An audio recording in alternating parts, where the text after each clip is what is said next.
والسلام على من لا نبي بعده إن خير الحديث كتاب الله وخير الهدى هدى محمد صلى الله عليه وسلم وشر الأمور محدثاتها وكل محدثة بدعة وكل بدعة ضلالة وكل ضلالة في النار۔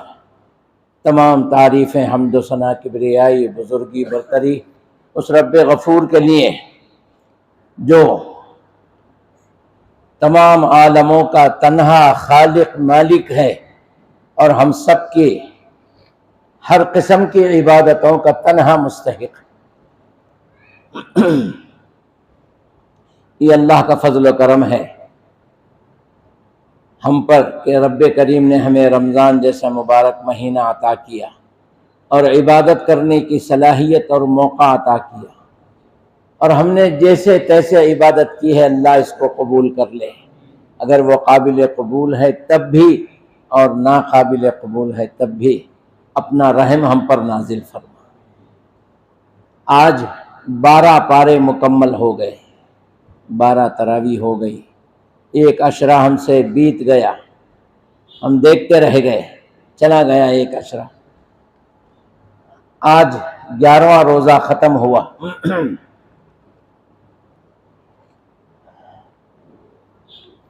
11ویں پارے کی سورہ توبہ میں جو آیتیں ہیں اس تعلق سے انشاءاللہ آج کچھ گفتگو ہوگی۔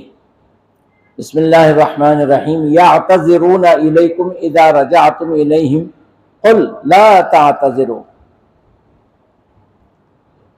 یہ لوگ جو منافق اور ہیلا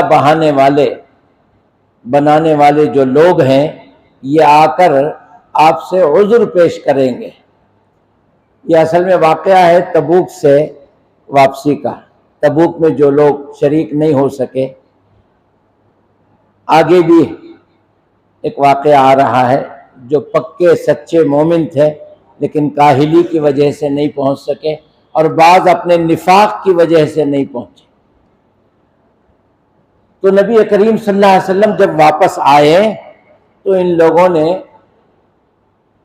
عذر پیش کرنا چاہا، تو اللہ تعالیٰ نے فرمایا یہ لوگ آ کر آپ کے سامنے جھوٹے عذر پیش کریں گے، آپ کہہ دیجئے ان سے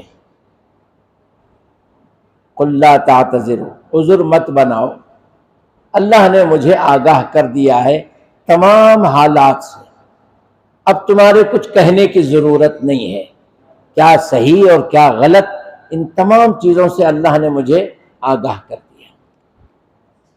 قد نبأنا اللہ من اخبارکم، اللہ نے مجھے بتا دیا ہے، اب آپ کے بولنے کی ضرورت نہیں ہے، کیوں خواہ مخواہ جھوٹ بول کر کے اپنے آپ کو ظلم میں مبتلا کرتے ہو، اللہ نے مجھے ساری چیزیں بتا دیا ہے۔ یہ نبی کریم صلی اللہ علیہ وسلم نے فرمایا۔ اسی آیت سے 11واں پارہ شروع ہوتا ہے۔ اس کے بعد میں اللہ تبارک و تعالیٰ نے ان نیک لوگوں کا ذکر فرمایا، السابقون الاولون من المہاجرین والانصار الذین اتبعوہ باحسان رضی اللہ عنہم ورضوا عنہ۔ جی، السابقون الاولون، ایمان لانے والوں میں سب سے پہلے جنہوں نے تکلیفیں برداشت کی، جنہوں نے پہلی فرصت میں اسلام کو گلے لگایا، اس کے لیے جو قربانی دینی پڑی، جو تکلیفیں برداشت کرنی پڑی، چاہے وہ شعب ابی طالب کا واقعہ ہو یا ابو جہل کی تکلیفیں جو دی گئیں وہ ہو، جو کچھ بھی ہو، لوگوں نے ان تکلیفوں کو گلے لگایا لیکن اسلام کو چھوڑا نہیں۔ تو اللہ نے فرمایا یہ وہ جماعت ہے، یہ پہلی صف کے لوگ ہیں، السابقون الاولون، پہلے والوں میں جو آگے سبقت کر گئے ایمان لانے میں، یہ وہ لوگ ہیں۔ من المہاجرین، ہجرت کرنے والوں میں سے بھی ہے، اور انصار میں سے بھی ہیں۔ انصار میں سے صرف 5 آدمی ایمان لا کر کے نبی کریم صلی اللہ علیہ وسلم کو بلاتے تھے، آپ کیوں اس تکلیف میں یہاں پڑے ہیں، ہمارے ہاں آ جائیے، ہم آپ کا استقبال کریں گے۔ اس طرح سے پہلے سال، دوسرے سال، تیسرے سال، یہاں تک کہ 9 آدمیوں کی جماعت ہو گئی۔ اس کے بعد اللہ کے رسول صلی اللہ علیہ وسلم نے صحابی رسول کو وہاں بھیجا، تم جاؤ وہاں دین کی محنت کرو، دین لوگوں کے اندر سمجھاؤ۔ اس کے بعد الحمدللہ خاصی ایک جماعت بن گئی، 20 آدمیوں تک کی جماعت بن گئی۔ پھر وہ لوگ آ کر کے نبی کریم صلی اللہ علیہ وسلم کو مدینہ آنے کی دعوت دے کر کے گئے۔ یہ ظاہری طور پر ہمیں دکھ رہا تھا، من جانب اللہ یہ سارے کام ہو رہے تھے۔ اللہ مقلب القلوب ہے، لوگوں کے دلوں کو پھیرنے والا، حالات کو سازگار بنانے والی ذات اللہ کی ہے۔ خیر، تو اللہ نے فرمایا یہ السابقون الاولون وہ لوگ ہیں، چاہے وہ مہاجر میں سے ہوں انصار میں سے ہوں۔ مہاجر کہاں کے ہیں؟ مکے کے، اور انصار مدینے کے، الحمدللہ۔ والذین اتبعوہم، اور جو لوگ ان مہاجر و انصار کی اتباع کیے، بے احسان رضی اللہ عنہم ورضوا عنہ، احسان کے ساتھ اللہ ان سے راضی ہو گیا اور وہ اللہ سے راضی ہے۔ وہیں سے صحابہ کرام رضوان اللہ علیہم اجمعین کو رضی اللہ عنہ کہنے کا لقب اللہ نے دیا، ہم نے نہیں۔ ہم تو صرف اللہ کے حکم پر صحابہ کرام رضوان اللہ علیہم اجمعین کو رضی اللہ عنہ کہتے ہیں۔ پہلے کس نے کہا؟ اللہ نے کہا۔ اب لوگ تو اعلیٰ حضرت کو بھی رضی اللہ عنہ بولنے لگ گئے، غوث پاک کو بھی رضی اللہ عنہ بولنے لگ گئے، بول رہے چلی ہے اپنی تو چلا رہے، لیکن اللہ کا ایک نظام ہے۔ کسے کہتے ہیں صحابی؟ کوئی بتائے بھائی، صحابی جی؟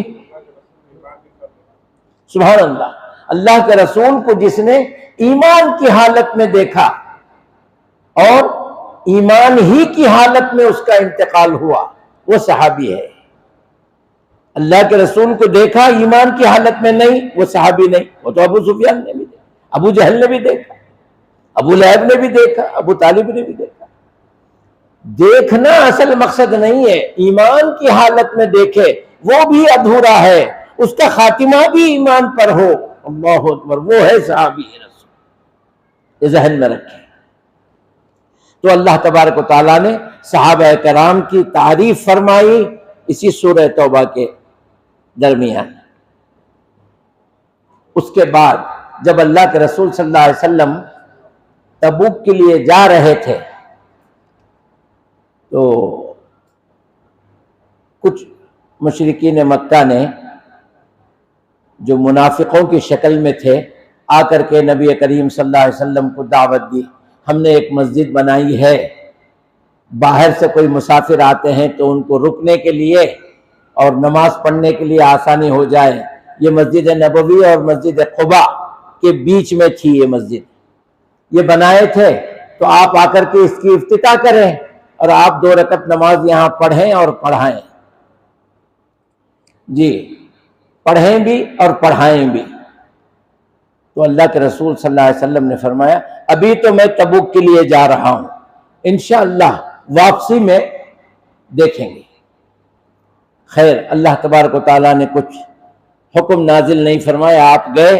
تبوک سے واپسی پر جب مدینہ قریب آیا تو اللہ نے آپ پر وحی نازل کی اس مسجد میں نہ جائیں آپ، اس لیے کہ وہ مسجد مومنوں کی نہیں ہے، وہ مسجد زرار ہے۔ والذین اتخذوا مسجدا زرارا وکفرا، یہ تکلیف دینے کی جگہ ہے۔ یہاں پر باہر سے منافق اسلام دشمن آئیں گے تو ان کو ٹہرنے کا مکان بنایا ہے، یہ مسلمانوں کا مسکن نہیں ہے، یہ منافقوں کا مسکن ہے، یہ اسلام کو نقصان پہنچانے کے لیے۔ تو اللہ نے اس مسجد کا نام مسجد زرار رکھا، زرار، والذین اتخذوا مسجدا زرارا وکفرا، اور یہ کافروں کا مسکن ہے، آپ مت جائیے وہاں۔ تو نبی کریم صلی اللہ علیہ وسلم نے صحابہ کرام سے کہلوا کر بھجوا دیا، اور اس مسجد کو امامت کرنا، نماز پڑھانا تو دور کی بات، وہاں اس مسجد کو آپ نے ختم کرا دیا، منہدم کرا دیا۔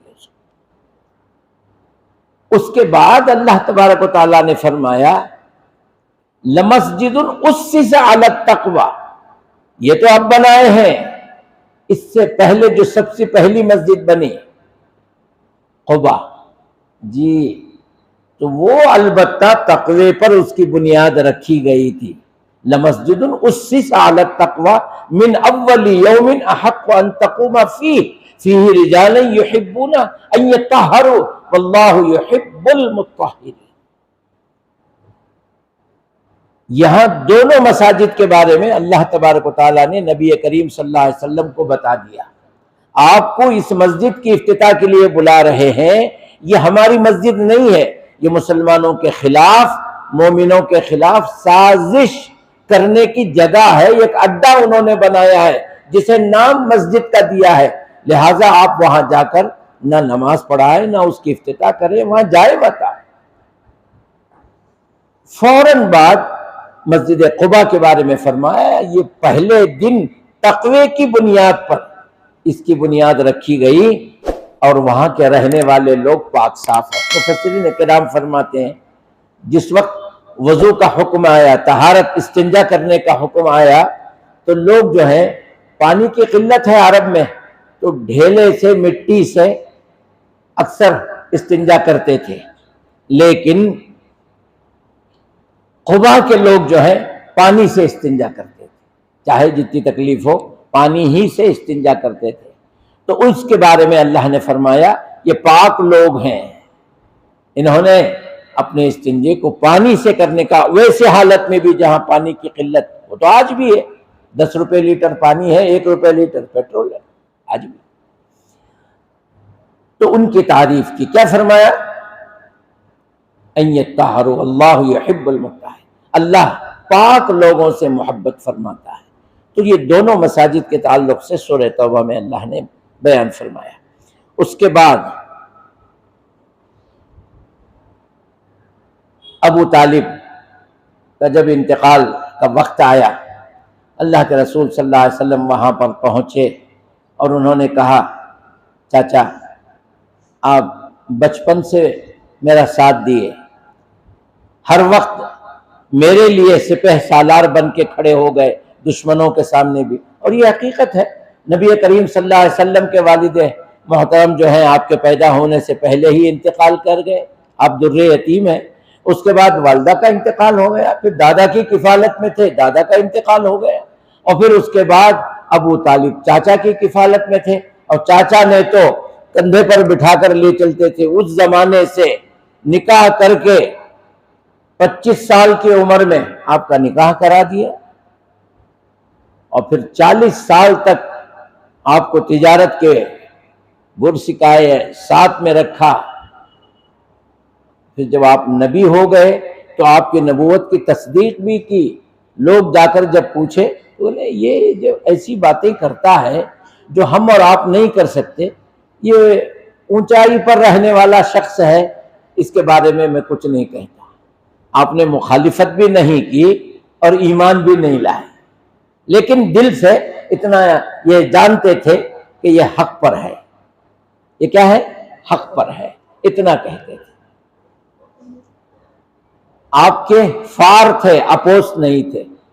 فار ہونے کا مطلب یہ نہیں کہ آپ ایمان لا لیے، ایمان نہیں لائے. تو یہ انسیت، یہ محبت جو تھی، جس کی بنا پر اللہ کے رسول صلی اللہ علیہ وسلم جا کر کے بہت سمجھائے. سکرات کے موقع پر آپ ایک مرتبہ لا الہ الا اللہ کہہ دیجئے اور میں اللہ کا رسول ہوں، انی رسول اللہ، اسے آپ مان لیجئے.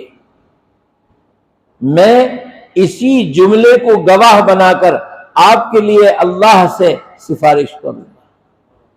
اب وہ کہنے والے تھے، خاموش تھے، انہوں نے انکار بھی نہیں کیا. لیکن یہ بازو بیٹھے ہوئے جو بری صحبت تھی، ابو جہل، اس نے کہا ابو طالب اتنے دن تو ہمارے ساتھ رہا، اپنے باپ دادا کے دین پر رہا، اب آخری وقت میں تو جو ہے اس کی بات مانے گا، باپ دادا کا دین چھوڑ دے گا، نیا دین مان لے گا؟ کیا ہو کیا گیا ہے تجھے؟ نہیں، کچھ بھی ہو جائے نہیں ماننا. اس طرح سے اب انہوں نے انکار کر دیا. پھر بھی اللہ کے رسول صلی اللہ علیہ وسلم نے چونکہ محبت تھی، بچپن سے پالا پوسا تھا، کہا کہ میں اس وقت تک دعا کروں گا چاچا کے لیے جب تک اللہ مجھے منع نہ کر دے. اللہ منع نہ کر دے تب تک میں دعا کرتا رہوں. تو یہ آیت نازل ہوئی ما کان للنبی والذین آمنوا ان یستغفروا للمشرکین اگرچہ ولو کانوا اولی قربا. ما کان للنبی، کسی نبی کو یہ زیب نہیں دیتا، اچھا نہیں دیتا، اور مومنوں کو بھی اچھا نہیں دیتا. اچھا نہیں لگتا کہ ایک ایماندار بے ایمان کے لیے دعا کرے، ایک توحید پرست مشرک کے لیے دعا کرے، ایک توحید کی دعوت دینے والا رسول مشرک کے لیے دعا کرے. یہ کیسے ممکن ہے؟ یہ نہیں ہو سکتا. مشرک اللہ کا دشمن ہے. جی ہاں، اللہ تعالیٰ کو اللہ نے فرمایا چاہے تم جیسا بھی گناہ کر لو میں معاف کر دیتا ہوں. وَيَغْفِرُ مَا دُونَ ذَلِكَ، لیکن شرک کو جب تک آپ توبہ کر کے اس سے پاک نہیں ہو جاتے میں نہیں معاف کرتا. تو یہ آخر وقت تک بھی ایمان نہیں لایا اور اسی کفر اور شرک کی حالت میں ہی خاتمہ ہو گیا. اب کس منہ سے دعا کرے؟ تو قرآن کی آیت نازل ہوئی ما کان للنبی، کسی نبی کے لیے، والذین آمنوا، اور ایمان والوں کے لیے یہ زیب نہیں دیتا، اچھا نہیں لگتا، ان یستغفروا، کہ مغفرت کی دعا کریں، للمشرکین، مشرکین کے لیے، وَلَوْ كَانُوا أُولِي قُرْبَىٰ، اگرچہ وہ تمہارے رشتہ دار ہی کیوں نہ ہو. ابو طالب رشتہ دار تھے، چچا تھے باقاعدہ. مِن بَعْدِ مَا تَبَيَّنَ، اس کے بعد بھی کہ حق کیا ہے ان کے سامنے پیش کیا گیا، صحیح بات ان کو بتا دی گئی، پھر بھی نہیں مانے. اب ان کے لیے دعا نہیں کریں. انہم اصحاب الجحیم، وہ جہنم والے ہیں. ان کے لیے فیصلہ کر دیا گیا ہے کہ مشرک اور کافر جب اسی حال میں مرتا ہے اس کے لیے جہنم ہے. خالدین فیہا ابدا، ایسا نہیں کہ کچھ دن کے بعد باہر آئے گا، ہمیشہ ہمیشہ اس میں رہے گا. اللہ ہماری حفاظت فرمائے، ہم کو ہمارے رشتہ داروں کو اللہ شرک سے محفوظ رکھے، اور ہمیں یہ صلاحیت دے کہ کوشش کریں ہم اپنے رشتہ داروں کو شرک سے باز آ جائیں، شرک سے باز آ جائیں. آج یہ قرآن کا حکم ہمیں معلوم ہے یا نہیں معلوم؟ اگر معلوم ہے پھر بھی ہم کیا کرتے ہیں؟ ہمارے وہ رشتہ دار جو شرک پر انتقال کر جاتے ہیں ہم ان کی نماز جنازہ کے لیے چلے جاتے ہیں. یہ نماز جنازہ کیا ہے؟ یہ دعا ہی تو ہے. دعا کا نام صلاۃ ہے، جنازہ کی نماز دعا ہے. ایسے کئی گھر ہیں کہ بیٹا توحید پر ہے، یہ ایک رب کو مانتا ہے، نبی کریم محمد مصطفیٰ صلی اللہ علیہ وسلم کو رسول مانتا ہے، یہ تو وہ بھی کرتے ہیں، اللہ کو بھی مانتے ہیں، رسول کو بھی مانتے ہیں، غوث پاک کو بھی مانتے ہیں، عبد القادر جیلانی کو بھی المدد کہتے ہیں، یہ شرک ہے. یا خواجہ غریب نواز بھی کہتے ہیں، یہ شرک ہے. سال میں ایک مرتبہ اجمیر شریف چلے جاتے ہیں، یہ شرک ہے. تو اس سے کون روکے ان کو؟ کیوں جاتے ہیں؟ کیوں چپل یہاں چھوڑ کر ننگے پیر جاتے ہیں؟ اس لیے کہ احترام دل میں ہے. ارے یہ دل تو اللہ کے احترام کرنے کی جگہ ہے، اس کا کن مردوں کا احترام کر رہے ہیں؟ اللہ کو یہ پسند نہیں ہے. یہ دل میں اگر احترام ہونا چاہیے صرف اللہ کا. لوگ کہتے ہیں نہیں وہ بھی تو اللہ والے ہیں، تھے اللہ والے تھے، نہیں ابھی بھی اگر زندہ ہیں تو اللہ بھی زندہ ہے، بندہ بھی زندہ ہے. یہ شرک نہیں تو اور کیا ہے؟ صرف نبی کے بارے میں اللہ کے رسول صلی اللہ علیہ وسلم نے فرمایا برزخ میں، عالم برزخ میں انبیاء زندہ رہتے ہیں جیسے شہید زندہ رہتے ہیں. قرآن کی آیت ہے وَلَا تَقُولُوا لِمَنْ يُقْتَلُوا فِي سَبِيلِ اللَّهِ أَمْوَاتًا، جو اللہ کے راستے میں قتل کر دیے گئے دین کی خاطر، اسلام کی خاطر، اللہ کے لیے، اللہ کے دین کے لیے جو قتل ہونا پسند کیا، دھوکے سے نہیں، جان بوجھ کر کے جا کے قتل ہو گیا، اس کے بارے میں اللہ نے فرمایا کہ یہ مردہ مت کہو اسے، کہنا تو دور کی بات، سوچو بھی مت. وَلَا تَحْسَبَنَّ الَّذِينَ قُتِلُوا فِي سَبِيلِ اللَّهِ أَمْوَاتًا. یہ آیت لے جا کر کے علماء پیوند کی طرح لگاتے ہیں مرنے والے کے لیے، جن کو موت آ کے مرتی ہے. اللہ والے ہیں وہ زندہ ہیں. ریفرنس کیا ہے؟ یہ آیت. کہیں سے کہیں لگ رہا ہے کیا؟ ابھی اللہ کے راستے میں قتل ہونا کیا چیز ہے، موت آ کے مرنا کیا چیز ہے؟ تو اب یہ عوام تو بیچاری ان پڑھ ہے، پڑھی لکھی نہیں ہے، علماء پر اعتماد کرتے ہیں، بھروسہ کرتے ہیں. اب عالم جیسے ان کو مس گائیڈ کرے وہ مان لیتے ہیں، اور شیطان تو اس کی پیٹھ تھپ تھپاتا ہے، ایسے چیزوں کو بہت جلد دل میں ڈال دیتا ہے. بہرکیف ہمارے رشتہ دار مشرک ہیں، جمعرات کے دن اللہ کے گھر کو تو نہیں آتے، مرد اور عورتیں مزاروں پر چلے جاتے ہیں. اللہ نے منع کیا ہے. اللہ کے رسول صلی اللہ علیہ وسلم نے فرمایا خبردار وَإِيَّاكُمْ، خبردار. دوسری امتوں نے اپنے رسولوں کی خبروں کو سجدہ گاہ بنا لیا، وہ تباہ برباد ہو گئے. میرے ساتھ وہ معاملہ نہیں کرنا، میں اللہ کا بندہ ہوں. اشہد ان محمدن عبدہ، نورہ نہیں، میں اللہ کا بندہ ہوں، مجھے بندہ ہی رہنے دو، میرے ساتھ غلو مت کرو، اور میں اس کا رسول ہوں، اتنا ہی مجھے جانو. بندے کو بندہ رہنے دو، رسول کی حیثیت سے میری اتباع کرو، میری محبت کو دل میں بساؤ. محبت دل میں آ جائے گی تو اتباع کرنے میں آسانی ہو جائے گی. محبت نہیں رہے گی تو اتباع کیسے کرو؟ آپ کو جس بچے سے پیار ہوتا ہے اسے لے کر کے گھومتے ہیں آپ، اس کے لیے تکلیفیں برداشت کر لیتے ہیں. اور جس بچے سے پیار نہیں ہوتا نا تو آپ دوسرے راستے سے گھر سے نکل جاتے ہیں، یہ مصیبت کو کہاں لے کے جاؤں میں بول کر. ہوتا ہے کہ نہیں ایسے؟ جی. تو یہ اللہ کے رسول نے فرمایا پہلے میری محبت کو دل میں بساؤ. خیر، تو ہمارے رشتہ داروں میں بہت سے ایسے ہیں آج بھی پیدا مسلمان کے گھر ہوئے، اللہ کو بھی اللہ مانتے ہیں، لیکن اس کے ساتھ اولیاء اللہ کو بھی اتنا ہی درجہ دیتے ہیں، بلکہ اس سے زیادہ دیتے ہیں. میں چند مثالیں آپ کو دیا سامنے. حرم میں ہم جاتے ہیں تو واپس آتے وقت کعبۃ اللہ کو پیٹ کر کے آتے ہیں کہ منہ کر کے آتے ہیں؟ پیٹ کر کے آتے ہیں. اجمیر میں گئے تو کیسے آتے ہیں؟ پیٹ کر کے آتے ہیں کہ منہ کر کے واپس؟ الٹے پیر واپس آتے ہیں. تو کعبۃ اللہ سے زیادہ یہاں حرم شریف میں آپ جاتے ہیں، مسجد نبوی میں جاتے ہیں تو اپنے چپل کہاں رکھتے ہیں؟ ساتھ میں رکھتے ہیں. ایک تھیلی رکھتے ہیں، اس میں ڈال کے بغل میں رکھ لیتے ہیں. اجمیر شریف جاتے ہیں تو چپل کہاں رکھتے ہیں؟ آدھا کلومیٹر دور ننگے پیر چل کے جاتے ہیں. اللہ کے گھر کا احترام زیادہ ہے کہ اس مردے کا احترام زیادہ ہے؟ نہیں، وہ مرے نہیں ہیں. تو مرے نہیں تو دفنائے کیوں؟ زندوں کو کوئی دفناتا ہے کیا؟ ہاں بھائی، زندے اگر ہیں، کیا ثبوت ہے اس کا کہ وہ زندے ہیں؟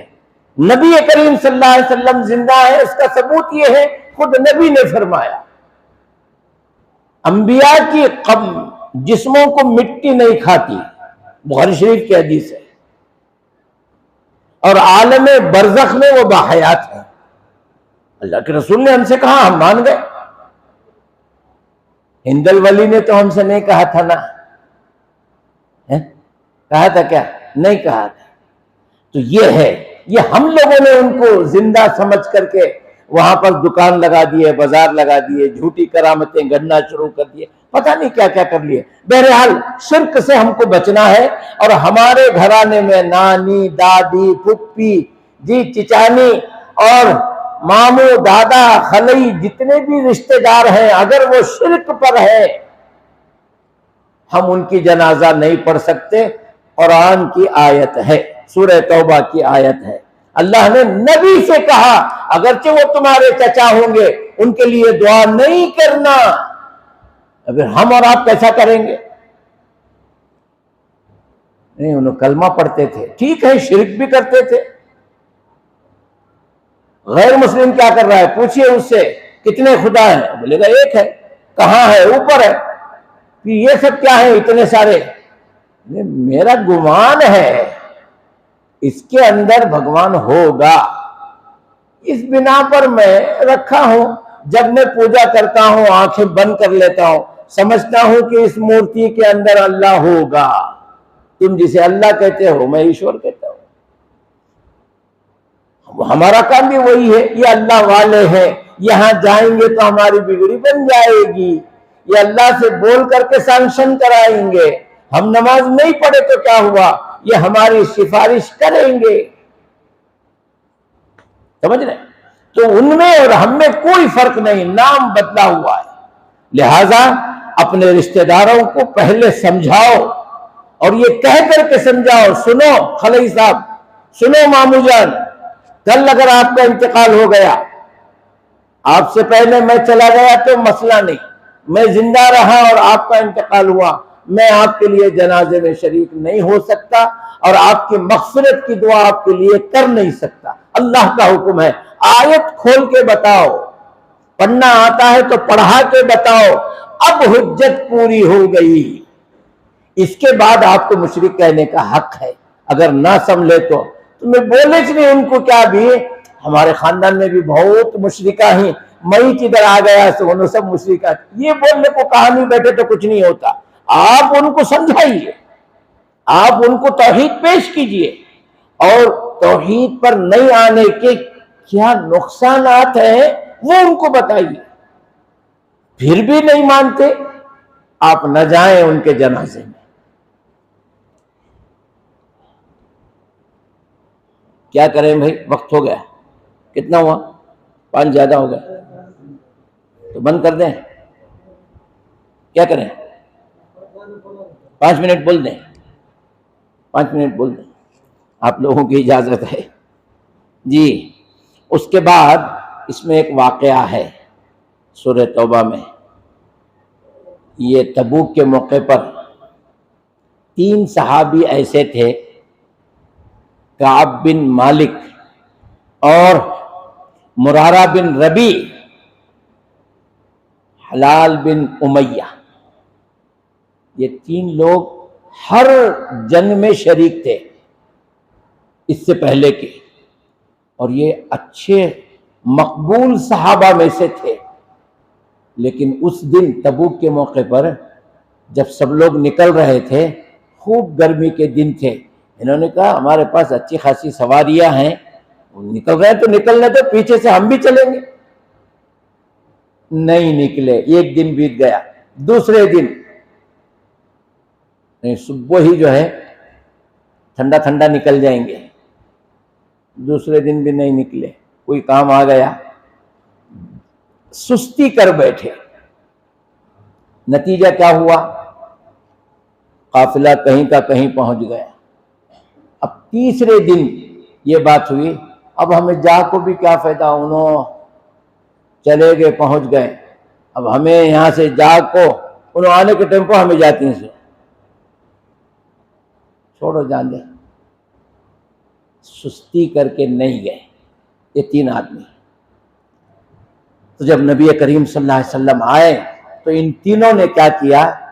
اللہ کے رسول سے اگر ہم جھوٹ بولیں گے، ہم تو جھوٹ بول لیں گے لیکن اللہ بتا دے گا، اس لیے جھوٹ نہیں بولیں گے. ایک غلطی کیے ہیں وہ ایک ہی رہنے دو، جھوٹ بول کے پھر دوسری غلطی نہیں کریں گے. گئے اللہ کے رسول کی خدمت میں، یا رسول اللہ، اللہ بہتر جانتا ہے، نہیں آنے کا ہم تینوں میں سے کسی کا ارادہ نہیں تھا. مرارہ بن ربیع نے بھی یہی کہا، حلال بن امیہ نے بھی یہی کہا کہ ہمارا ارادہ تو چلنے کا ہی تھا لیکن تھوڑی سی سستی، فصل پک گئی تھی، سوچا کہ آج اس کو کاٹ دیں گے. کھجور کی فصل پک کر کے آ گئی تھی، کاٹ کر کے چلے جائیں گے. تو بہرحال ہم سستی کی وجہ سے نہیں پہنچ سکے، یہ ہمارا قصور ہے، ہم مانتے ہیں. اللہ کے رسول نے فرمایا ٹھیک ہے، میں کچھ نہیں کر سکتا، آپ کا معاملہ اللہ پر چھوڑ دیتا ہوں، فیصلہ اللہ کرے گا، فیصلہ اللہ کی طرف سے فیصلہ آیا، اے نبی تم ان سے بات مت کرو اور مومنوں سے کہہ دو کہ وہ بھی ان سے بات نہ کریں۔ یہ لوگ اپنے آپ کو مسجد کے ستون سے باندھ کے رکھتے تھے، تینوں وقت آنے پر جاتے، نماز پڑھتے، کوئی ملتا نہیں تھا ان سے، کوئی بات نہیں کرتا تھا، نہ سلام نہ کلام نہ مصافحہ نہ کیا نہ کچھ۔ اللہ کے رسول نے فرمایا 3 دن اگر کوئی 2 مسلمان آپس میں بات نہیں کرتے تو ان کی عبادتیں بیکار ہوتی ہیں، ہے نا؟ تو یہاں 40 دن گئے، اللہ ہی کا حکم تھا۔ کتنے دن گئے؟ 40 دن ہو گئے۔ اللہ کے رسول صلی اللہ علیہ وسلم آتے، یہ کوری نگاہ سے دیکھتے، شاید اللہ کے رسول ہم کو دیکھ لیں اور رحم آ جائے تو ہمیں معاف کر دیں۔ کچھ 40 دن بیت گئے، کوئی کچھ بات چیت نہیں، صرف گھر جاتے، کھا پی لیتے، آ کر مسجد میں رہ جاتے۔ 40 دن کے بعد حکم آیا، اے نبی ان سے کہہ دو، ان کے گھر والوں سے، ان کی بیویوں سے، کہ وہ بھی ان سے بات نہ کریں۔ یا اللہ، کون نہیں بات کرنا؟ بیویاں تک نہیں بات کرنا، بڑا مسئلہ۔ اب کیا بچا؟ ایک تو رفیق ہے، سکھ دکھ کہہ لینے کا، خوشی ہوتی ہے تو دوڑ کے جا کے اجی سنو جی بول کر ان کو سنا دیتے ہیں پہلے، کوئی تکلیف ہوتی ہے تب بھی جا کر اسے بول کر کے ذرا سکون مل جاتا ہے۔ اب اس سے بھی بات چیت نہیں ہے تو کس سے کہے؟ 10 دن بیت گئے، پورے 50 دن ہو گئے۔ کتنے ہو گئے؟ 50 دن ہو گئے، کوئی بات کرنے والا نہیں۔ اللہ تبارک و تعالیٰ نے ارشاد فرمایا حتی اذا ضاقت علیہم الارض بما رحبت، وسیع زمین ہونے کے باوجود، پیسے والے لوگ ہونے کے باوجود، رشتہ داری ہونے کے باوجود، ان کی بیویاں بچے ہونے کے باوجود یہ زمین ان پر تنگ ہو گئی، کوئی ان سے بات کرنے والا نہیں، نہ کوئی رشتہ دار کام آیا، نہ بیوی بچے کام آئے، یعنی قیامت کا منظر زمین پر دکھ گیا، قیامت کا منظر۔ وَضَاقَتْ عَلَيْهِمُ الْأَرْضُ بِمَا رَحُبَتْ وَظَنُّوا أَنفُسَهُمْ أَن لَّن مَّلْجَأَ إِلَيْهِ ثُمَّ تَابَ عَلَيْهِمْ لِيَتُوبُوا إِنَّ اللَّهَ هُوَ التَّوَّابُ الرَّحِيمُ۔ 50 دن کے بعد اللہ تبارک و تعالی نے لَقَدْ تَابَ اللَّهُ عَلَى الْمُؤْمِنِينَ وَالْمُهَاجِرِينَ وَالْأَنصَارِ، اللہ نے ان کی توبہ قبول کر لی۔ اب یہ رو رو کر گڑ گڑا کر کے اللہ سے توبہ کرتے تھے، اللہ بھی 50 دن تک ان کو توبہ کرنے دیا۔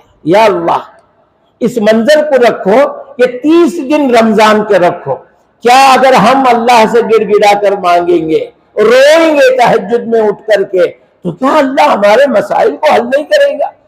ہماری دعاؤں کو نہیں قبول کرے گا؟ ان کو الگ بنایا تھا، وہ 3 صحابی کو جن کی دعا 50 دن کے بعد مان لیا، ان کو سزا دینے کے بعد دعا قبول کر لیا۔ اب یہ دعا، یہ خوشخبری سنانے کے لیے لوگ دوڑ کر گئے، ہم ان تینوں سے جا کر کے بول دیں گے تمہاری توبہ قبول ہو گئی، قرآن کی آیت نازل ہوئی، اللہ کے رسول صلی اللہ علیہ وسلم تمہیں بلا رہے ہیں۔ اللہ اکبر، اللہ۔ ہر صحابی میں سے ایک دوسرا آگے بڑھتا تھا، میں جا کے پہلے بولتا ہوں، میں پہلے جا کے بولتا ہوں ان کو۔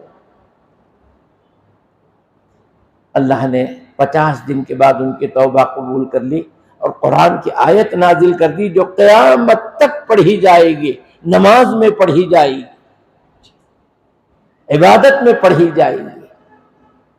یہ ہمارے لیے ایک مثال ہے، ہم تو مائل بکرم ہیں، کوئی سائل ہی نہیں، راہ بتلائے کسے رہ رہے منزل ہی نہیں۔ اللہ تو تواب الرحیم ہے، توبہ قبول کرنے کے لیے بیٹھا ہے۔ میرا بندہ آئے مجھ سے مانگے، مجھ سے طلب کرے، میں اسے معاف کر دوں، سال بھر کے گناہ اس مہینے میں معاف کر دوں گا، کسی دن آ کر روئے تو صحیح۔ نبی کریم صلی اللہ علیہ وسلم نے پوچھا صحابہ کرام سے، تم کو معلوم ہے جہنم کی آگ کو کیسے بجھایا جاتا ہے؟ صحابہ نے فرمایا اللہ اس کا رسول بہتر جانے، ہم کیا جانے؟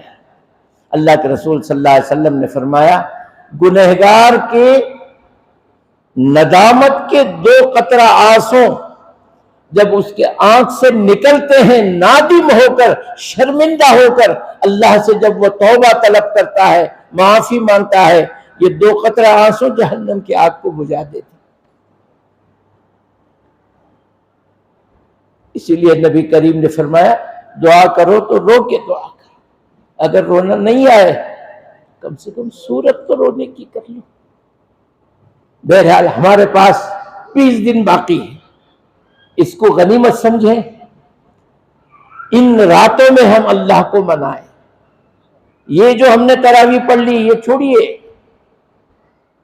آپ تنہا جائیے، جس طرح کسی ایم ایل اے سے ملنے کے لیے صاحب سے بات کرنا ہے، ذرا پرسنل ملنا ہے، تو پرسنل اپنے رب سے ملیے،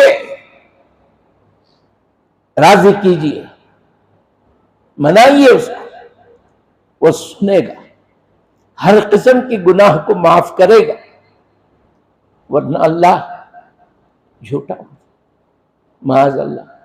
اللہ نے کہا میرا بندہ جب مجھ سے پوچھے، اے نبی ان سے کہہ دینا، کس سے؟ تمہاری امت سے اور میرے بندوں سے، وَإِذَا سَأَلَكَ عِبَادِي عَنِّي فَإِنِّي قَرِيبٌ، میں ان سے قریب ہوں، دور نہیں ہوں، اجیب، میں سنتا ہوں ان کی دعاؤں کو، دعوت الداعی اذا دعانی، جب مجھ سے مانگتا ہے، فَلْيَسْتَجِيبُوا لِي، چاہیے کہ وہ مجھی پر توکل کرے، مجھی سے مانگے، میرا در چھوڑ کر کہیں نہ جائے، مانگ کے تو دیکھے میں اس کو دیتا ہوں کہ نہیں۔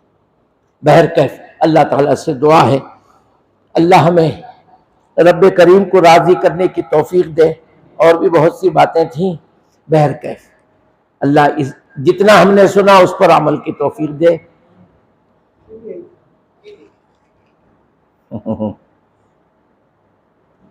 جی ہاں،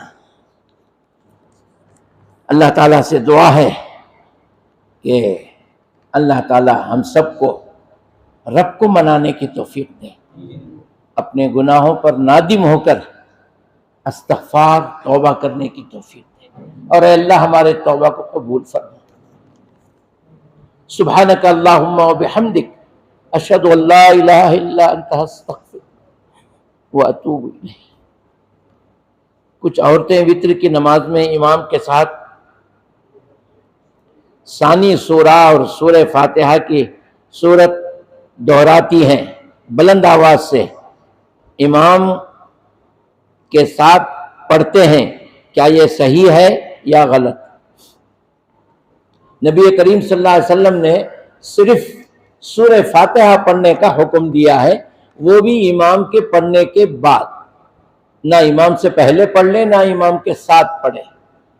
امام الحمدللہ رب العالمین کہہ دیں، آپ الحمدللہ رب العالمین، الرحمن الرحیم، بعد میں آپ الرحمن الرحیم، یعنی اس کے پڑھنے کے بعد۔ اور بعض جگہ پر لوگ جو ہے وقفہ دیتے ہیں، وَلَضَّالِّينَ بول کر کے پونا منٹ 1 منٹ خاموش کھڑے رہتے ہیں تاکہ پیچھے والے پڑھ لو، یہ ثابت نہیں ہے، یہ ثابت نہیں ہے۔ بہرحال امام کے پڑھنے کے بعد آپ پڑھیں گے۔ اس کے علاوہ دوسری صورتوں کا اگرچہ آپ کو یاد ہے دہرانا نبی کا حکم نہیں ہے، صرف سورہ فاتحہ پڑھنے کا حکم ہے، وہ پڑھیں، باقی آپ خاموشی سے سنیں، یہ صحیح طریقہ ہے۔ اور اگر پڑھ رہے ہیں ایسا تو آئندہ سے اس کا لحاظ رکھیں، سورہ فاتحہ پڑھیں اور کچھ نہ پڑھیں۔ السلام علیکم ورحمۃ اللہ۔